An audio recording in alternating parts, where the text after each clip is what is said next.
शेख हसीना और बांग्लादेश के ताजा हालातों के मद्देनजर आज नरेंद्र मोदी सरकार ने सर्वदलीय बैठक बुलाई।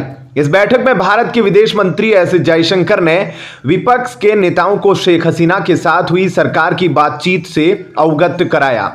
समाचार एजेंसी पीटीआई के अनुसार विदेश मंत्री जयशंकर ने बताया कि शेख हसीना फिलहाल सदमे में हैं और उनसे बात करने से पहले सरकार उन्हें स्थिर होने के लिए समय दे रही है। बैठक में विदेश मंत्री ने यह भी कहा कि भारत ने बांग्लादेश की पूर्व प्रधानमंत्री शेख हसीना को मदद का आश्वासन दिया है और उन्हें भविष्य की प्लानिंग करने के लिए समय भी दिया है। लेकिन इस बीच जब पूरे देश दुनिया की नजरें इधर बांग्लादेश और शेख हसीना पर थी, उधर युवराज की पार्टी यानी महिला विरोधी कांग्रेस के नेता की घटिया सोच वाली एक चौंकाने वाली वीडियो वायरल हो रही है।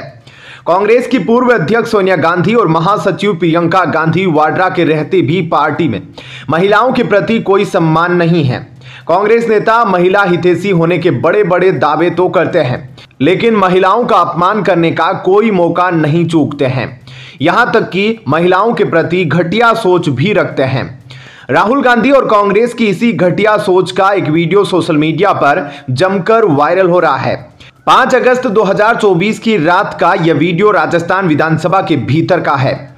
इस वीडियो में दिख रहा है कि कुछ कांग्रेस विधायक बैठे हुए हैं और एक विधायक कह रहा है कि जिसको भी आगे बढ़ना है वो पैर दबाएगी।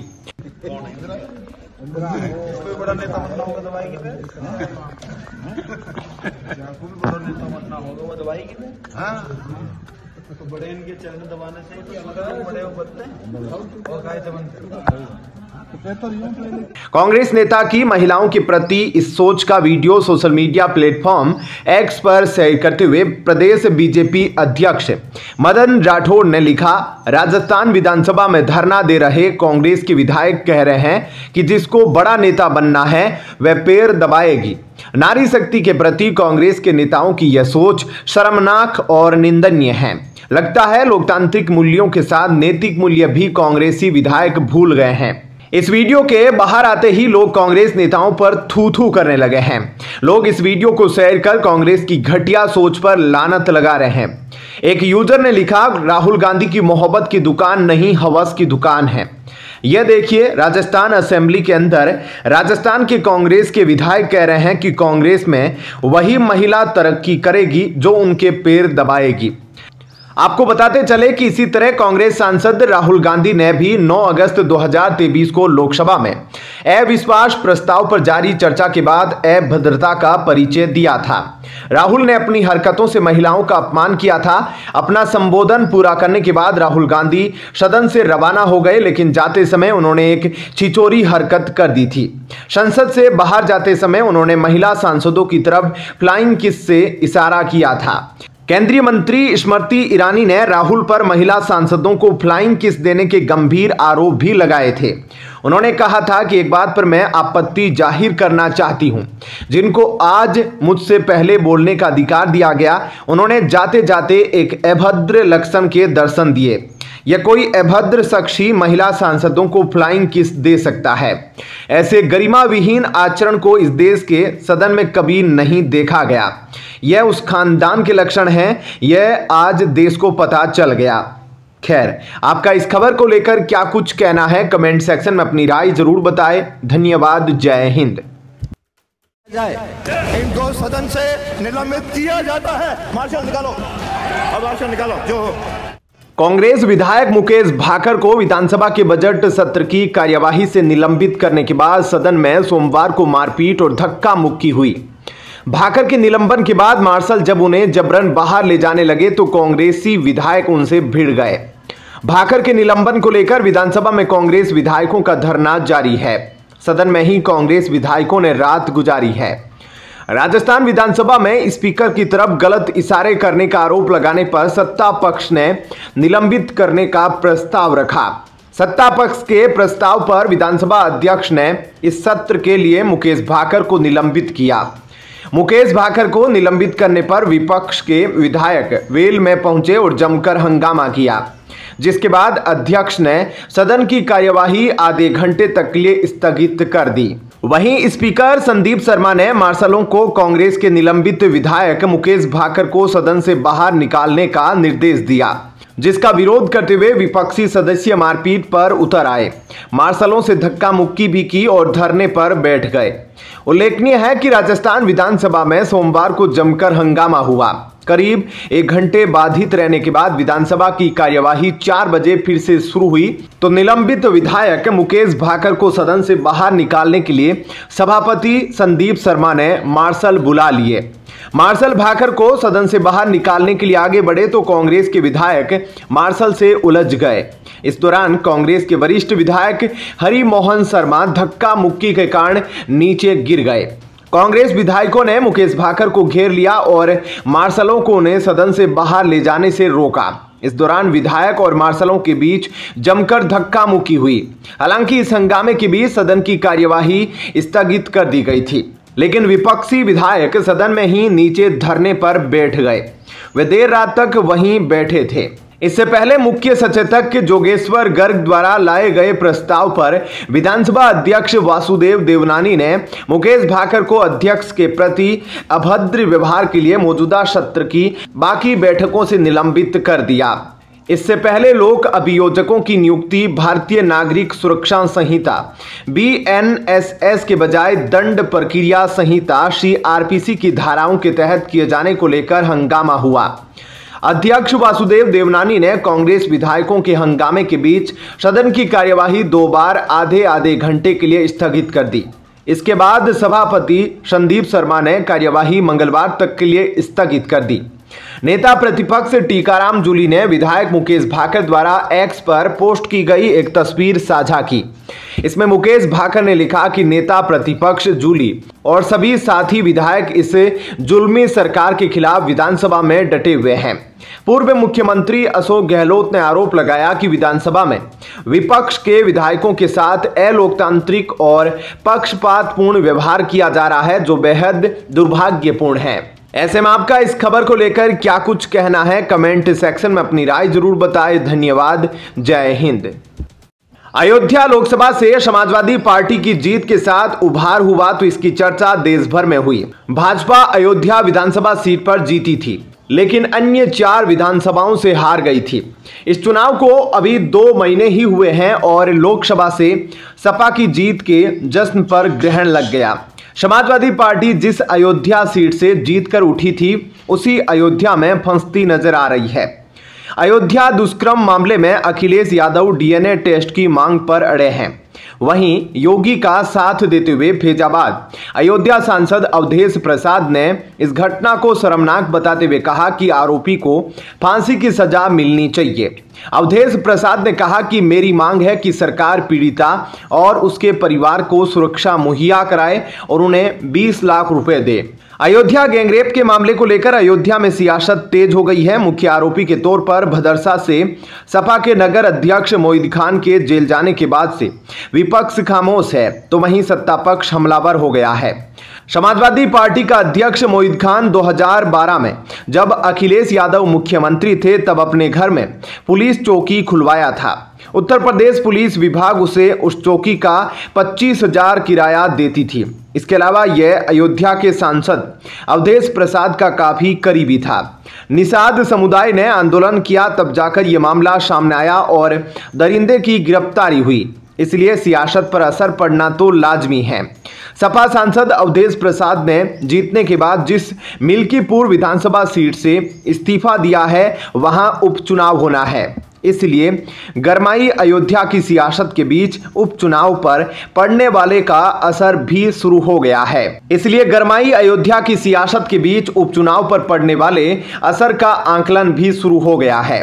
अयोध्या में सपा की जीत के जरिए देश से लेकर विदेश तक एक बड़ा संदेश देने की कोशिश थी, लेकिन भदरसा के सपा नगर अध्यक्ष और सपा सांसद के करीबी मोईद खान गैंगरेप के आरोपी बने तो सामाजिक और राजनीतिक दोनों सरगर्मियां तेज हो गई। इस मामले में सियासत और ज्यादा बढ़ गई, क्योंकि चर्चा है कि मिल्कीपुर उपचुनाव में सपा सांसद अवधेश प्रसाद के बेटे अजीत प्रसाद सपा के प्रत्याशी हो सकते हैं। अवधेश प्रसाद की जीत के बाद इंडिया गठबंधन ने पूरे देश में जश्न मनाया था। संसद की अगली सीट पर सपा मुखिया अखिलेश यादव और कांग्रेस की बागडोर संभालने वाले नेता विपक्ष राहुल गांधी के बीच में उन्हें हीरो की तरह बिठाया गया। यहां तक कि उन्हें अयोध्या का राजा तक बता दिया गया। मुख्यमंत्री योगी आदित्यनाथ के पीड़िता की मां से मुलाकात करने के बाद अयोध्या की राजनीतिक पृष्ठभूमि बदल चुकी है। 2 महीनों से जीत का जश्न मना रही सपा अपनों के कारण कटघरे में है। सियासत की इस कहानी में तड़का बुलडोजर का भी लग गया है और तालाब और दलितों की जमीन पर अवैध कब्जा कर खड़े किए गए मोईद खान के साम्राज्य पर बुलडोजर भी चल रहा है। बीजेपी का कहना है कि समाजवादी पार्टी के सुप्रीमो अखिलेश यादव मोईद खान को क्लीन चिट देने की कोशिश कर रहे हैं। बीजेपी नेता शाहजाद पूनावाला ने न्यूज एजेंसी ANI से बातचीत में कहा, एसपी के अध्यक्ष अखिलेश यादव और उनकी पार्टी पिछड़े, दलित और अल्पसंख्यकों PDA की बातें करती है, लेकिन अब जब एक 12 वर्षीय निषाद समुदाय की लड़की के साथ रेप हुआ और आरोपी 65 वर्षीय मोईद खान, जो फैजाबाद से समाजवादी पार्टी की कोर टीम का हिस्सा है, न केवल रेप करता है बल्कि उसकी वीडियो भी बनाता है, तब अखिलेश यादव PDA को भूलकर मोईद खान को क्लीन चिट दे रहे हैं। क्या उन्हें 12 साल की बच्ची पर भी भरोसा नहीं है? ऐसे में आपका इस खबर को लेकर क्या कुछ कहना है? कमेंट सेक्शन में अपनी राय जरूर दीजिए। धन्यवाद। झारखंड के गोड्डा से बीजेपी सांसद निशिकांत दुबे ने लोकसभा में वित्त विधेयक बिल पर चर्चा के दौरान कांग्रेस पर भयंकर हमला बोला है। उन्होंने कहा है कि आप क्या चाहते हैं कि आप चंदा भी खाओ और उनकी शादी यानी मुकेश अंबानी के बेटे अनंत अंबानी की शादी में भी जाओ और उसके बाद गाली देते रहो। उन्होंने आगे कहा, इस देश का कौन सा ऐसा राजनेता है जो अंबानी के बेटे के शादी में नहीं गया? इनके पार्टी के जो राष्ट्रीय महासचिव हैं प्रियंका गांधी, क्या वो शादी में नहीं गई थी? क्या बात कर रहे हो आप? इस पर सदन में हंगामा होने लगा तो उन्होंने कहा, तोते की बहन शादी में गई, आप इतना ही मान लीजिए। आप क्या चाहते हो कि आप चंदा भी खाओ, आप उनके शादी में भी जाओ और उसके बाद गाली देते रहो? चूंकि वो डिफेंड करने वाले नहीं है तो आप जो है ये काम करो। इस देश का कौन ऐसा पॉलिटिशियन है जो अंबानी के शादी में नहीं गया? कौन ऐसा आदमी है? इनके पार्टी के जो महासचिव हैं प्रियंका गांधी, क्या वो शादी में नहीं गई? क्या बात कर रहे हो आप?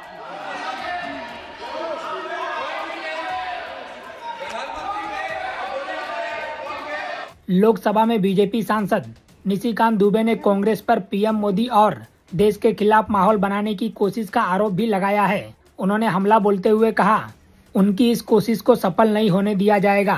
निशिकांत दुबे के बयान पर कांग्रेस गजब की बौखला गई है। कांग्रेस ने कहा है कि पार्टी महासचिव प्रियंका गांधी वाड्रा अंबानी की शादी में शामिल नहीं हुई थी, यहां तक कि उस समय वो भारत में भी नहीं थी। कांग्रेस पार्टी ने बीजेपी नेता के दावे को खारिज करते हुए कहा कि निशिकांत दुबे झूठ बोल रहे हैं। कांग्रेस पार्टी की प्रवक्ता सुप्रिया श्रीनेत ने कहा है कि निशिकांत दुबे ने लोकसभा में सफेद झूठ बोला है, ये बिल्कुल गलत है। वो वहां गई नहीं थी, वो देश में भी नहीं थी। आपके गृह मंत्री को ये पता होना चाहिए, उनकी हर किसी पर नजर रखने की पुरानी और बुरी आदत है। उधर कांग्रेस पार्टी ने भी निशिकांत दुबे के बयान को झूठा बता दिया है। कांग्रेस सांसद राजीव शुक्ला ने कहा है कि उस समय प्रियंका गांधी विदेश में थी। कांग्रेस ने सोशल मीडिया प्लेटफॉर्म X पर लिखा, प्रियंका गांधी जी अंबानी की शादी में नहीं गई थी, वो उस समय विदेश में थी। निशिकांत दुबे ने जो बोला उससे बड़ा झूठ कुछ नहीं हो सकता, और जो शादी में गए थे वो तो सबको पता है। वहीं दूसरी ओर केसी वेणुगोपाल ने भी संसद में स्पीकर से कहा है कि आप हर बार बीजेपी नेता निशिकांत दुबे को हर बार बोलने की इजाजत मिलती है, लेकिन उन्होंने जब भी बोला है तो झूठ ही बोला है। कल उन्होंने प्रियंका गांधी के बारे में बोला था, जो इस सदन की सदस्य नहीं है। उन्होंने इस सदन को बताया कि प्रियंका गांधी शादी में शामिल हुई थी, जो कि पूरी तरह से गलत है। Every time, Mike sir, yes. Sir, every time Honorable Chair allowed Nishikant Dubey to speak. Whenever he spoke in the house, he spoke only lies only. Last day he spoke about Priyanka Gandhi ji, not was a member of this house. Sir, 1 minute sir. Priyanka Gandhi ji, not a member of this house. He told in this house that Priyanka Gandhi ji attended Ambani's marriage, which is totally wrong, sir. फिलहाल इस खबर में इतना ही। बाकी update के लिए बने रहिए लाइव टीवी न्यूज के साथ। बांग्लादेश के राजनीतिक संकट के बीच वहां की अपदस्थ प्रधानमंत्री शेख हसीना के भारत में ठहरने के बाद अब भारत चाहता है कि इंडियन आर्मी बांग्लादेश पहुंचकर हालात संभाले। इसके लिए भारत ने सेना प्रमुख जनरल वकर उज-जमान के नेतृत्व में बांग्लादेश के सैन्य नेतृत्व से संपर्क किया है। कहा है कि हिंसक प्रदर्शनों, अस्थिरता से जूझ रहे देश में शांति कानून व्यवस्था कायम करना वक्त की जरूरत है और इसे जल्द से जल्द कर देना चाहिए। लेकिन इसी बीच कांग्रेस पार्टी ने जो किया उससे देश हैरान है। एक प्रदर्शन के दौरान कांग्रेस के वरिष्ठ नेता और पूर्व मंत्री सज्जन वर्मा ने कहा कि पिछले 2 दिनों से जो घटनाक्रम बांग्लादेश में चल रहा है वह गलत नीतियों की वजह से जनता प्रधानमंत्री के घर में घुस गई। याद रखना, नरेंद्र मोदी, एक दिन जो जनता आज सड़क पर हिलोरे ले रही है वह गलत नीतियों के कारण तुम्हारे प्रधानमंत्री निवास में घुसकर कब्जा कर लेगी। उन्होंने कहा यही स्थिति रही तो अगला नंबर भारत का है। जनता भ्रष्टाचार सहन नहीं करेगी। यदि भाजपा के लोग भ्रष्टाचार करेंगे तो सड़कों पर हिलोरे लेने वाली जनता महापौर के घर में घुस जाएगी।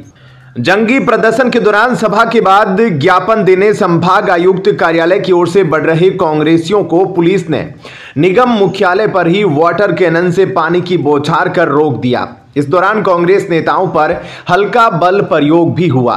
वहीं बांग्लादेश हिंसा को लेकर दिल्ली में सर्वदलीय बैठक हुई। इस बैठक में विदेश मंत्री एस जयशंकर ने विपक्षी दलों को स्थिति के बारे में ब्रीफ किया है। उन्होंने कहा है कि वे बांग्लादेशी सेना के संपर्क में हैं। वहीं लोकसभा में प्रतिपक्ष के नेता राहुल गांधी ने बाहरी ताकत की बात उठाई। दरअसल बांग्लादेश में आरक्षण को लेकर हुई हिंसा में 300 से अधिक लोगों की मौत हो गई। उपद्रवियों ने जमकर उत्पात मचाया। हिंसा इतनी बढ़ गई कि शेख हसीना को प्रधानमंत्री पद से इस्तीफा देने के बाद देश छोड़कर भागना पड़ गया। सूत्रों से मिली जानकारी के मुताबिक सर्वदलीय बैठक में किसी भी नेता ने शेख हसीना के यहां आने और रहने पर सवाल खड़ा नहीं किया। सरकार ने कहा कि शेख हसीना जिस हालत से गुजरी है और अभी जिस मनोस्थिति में है उसको देखते हुए सरकार उनको समय और स्पेस देना चाहती है ताकि वो तय कर सके कि आगे क्या करेगी। हालांकि बैठक में यह जरूर पूछा गया है कि भारत के छात्रों का क्या होगा। हिंदुओं पर हमलों को लेकर भी सवाल पूछा गया, जिस पर सरकार ने कहा कि हम लगे हुए हैं और मामले को बारीकियों से देख रहे हैं। कांग्रेस नेता राहुल गांधी ने बैठक में सरकार की विदेश नीति का समर्थन किया।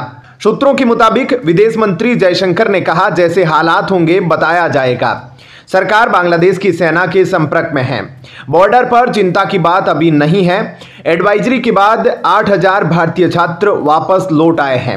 राहुल गांधी ने उनसे बाहरी ताकत के दखल पर सवाल पूछा, जिसके जवाब में विदेश मंत्री ने कहा कि बाहरी ताकत की बात अभी जल्दबाजी है। भारत सरकार की वेट एंड वॉच की रणनीति है। राहुल गांधी ने कहा कि मीडियम और लॉन्ग टर्म स्ट्रेटजी होनी चाहिए। ऐसे में आपका इस खबर को लेकर क्या कुछ कहना है, कमेंट सेक्शन में अपनी राय जरूर दीजिएगा। धन्यवाद। शिवसेना के विधायकों की अयोग्यता से संबंधित एक मामले में सुनवाई की शुरुआती तारीख के लिए लगातार आग्रह करने पर भारत के मुख्य न्यायाधीश DY चंद्रचूड़ ने उद्धव ठाकरे के वकील से कहा, एक दिन के लिए यहाँ बैठो, मैं तुम्हें आश्वासन देता हूँ आप अपनी जान बचाने के लिए भागेंगे। CJI और न्यायमूर्ति JB पारदीवाला और न्यायमूर्ति मनोज मिश्रा की पीठ महाराष्ट्र राजनीतिक विवादों से संबंधित 2 अलग अलग याचिकाओं पर सुनवाई के लिए तारीख तय कर रही थी। प्रधान न्यायाधीश DY चंद्रचूड़ इसी मामले में जल्द सुनवाई के बार आग्रह से नाराज हो गए। उन्होंने इसके बाद उद्धव ठाकरे के वकील से ही बेंच पर बैठने को कह दिया। CJI ने वकील से कहा, एक दिन के लिए यहाँ बैठिए, मैं विश्वास के साथ कह सकता हूँ कि आप अपनी जान छुड़ाकर भागेंगे। उद्धव ठाकरे गुट ने महाराष्ट्र विधानसभा अध्यक्ष राहुल नार्वेकर के उस आदेश को चुनौती दी है जिसमें जून 2022 में शिवसेना में विभाजन के बाद मुख्यमंत्री एकनाथ शिंदे के नेतृत्व वाले गुट को असली राजनीतिक दल घोषित किया गया है। दूसरी याचिका राष्ट्रवादी कांग्रेस पार्टी राकांपा के शरद पवार गुट द्वारा दायर की गई है, जिसमें नार्वेकर के उस फैसले को चुनौती दी गई है जिसमें उप मुख्यमंत्री अजित पवार के नेतृत्व वाले गुट को असली राकांपा घोषित किया गया था।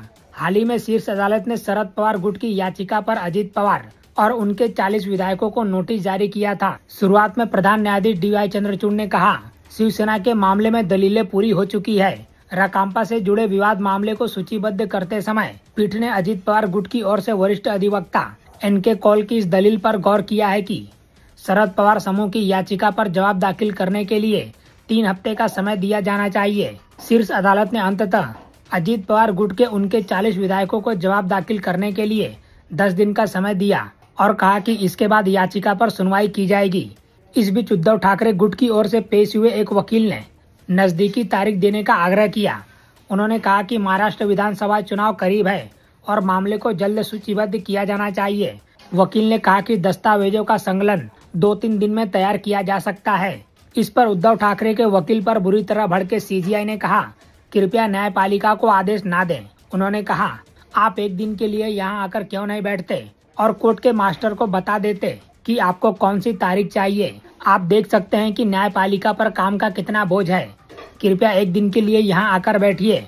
मैं विश्वास के साथ कह सकता हूँ कि आप अपनी जान छुड़ाकर भागेंगे। फिलहाल इस खबर में इतना ही। बाकी अपडेट के लिए बने रहिए लाइव टीवी न्यूज के साथ।